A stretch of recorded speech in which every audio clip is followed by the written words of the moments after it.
ഞാൻ ചെറിയൊരു മിനി വ്ളോഗുമായിട്ടാണ് വന്നിരിക്കുന്നത്. അപ്പോൾ നമ്മുടെ ചാനലിലേക്ക് എല്ലാവർക്കും സ്വാഗതം. ഡീറ്റെയിൽഡ് വീഡിയോ ആയിട്ടൊന്നും ഞാൻ കാണിക്കുന്നില്ല. അപ്പോൾ രാവിലെ ഞാൻ ബ്രേക്ക്ഫാസ്റ്റിന് ഉപ്പുമാവാണ് ഉണ്ടാക്കിയത്. മോനും മോൾക്കും ഇഷ്ടമാണ് ഉപ്പുമാവ്. അപ്പം അതാകുമ്പോൾ എളുപ്പമാണ് ഉണ്ടാക്കാനും. അപ്പോൾ ഞാൻ രാവിലെ മാവൊന്നും ഇല്ലാത്തതുകൊണ്ട് പെട്ടെന്ന് ഉണ്ടാക്കുന്നൊരു ബ്രേക്ക്ഫാസ്റ്റാണ് ഉപ്പുമാവ്. ഉച്ചക്കത്തേക്ക് ചക്ക വേവിച്ചതും CD മീനുമാണ്. മീൻ തേങ്ങ അരച്ച് വയ്ക്കാമെന്ന് കരുതി. മുളക് കറിയാണ് ചക്കയ്ക്ക് കോമ്പിനേഷനെങ്കിലും പക്ഷേ ഇവിടെ എല്ലാവർക്കും തേങ്ങ അരച്ച കറിയാണ് ഇഷ്ടം. ഇവിടെ ഈ മീനിന് CD മീൻ എന്നാണ് പറയുന്നത്. പക്ഷേ എല്ലായിടത്തും എങ്ങനെയൊക്കെയാണ് പറയുന്നതെന്ന് എനിക്കറിയില്ല. ഇടയ്ക്ക് ഞാൻ മോളെ നോക്കിയപ്പോൾ മോള് കാർട്ടൂണും കണ്ടിരിക്കുവാണ്. അതിനിടയ്ക്കാണ് ഞാൻ ഒരു കാര്യം ഓർത്തത്, മുള്ളാത്തക്ക പഴുത്തുവന്നു. പക്ഷേ 2 ദിവസം കൂടി പഴുക്കാനെടുക്കും.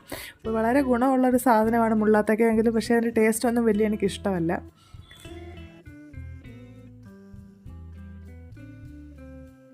പിന്നെ ഞാൻ അടുക്കളയിലേക്ക് പോയി മീൻകറി അടുപ്പത്തേക്ക് വെച്ചു, മീൻ ഫ്രൈക്കും വെച്ചു, ചക്കയും അടുപ്പത്ത് വെച്ചു. ഇത്രയൊക്കെയുള്ളൂ ലഞ്ച് പരിപാടി.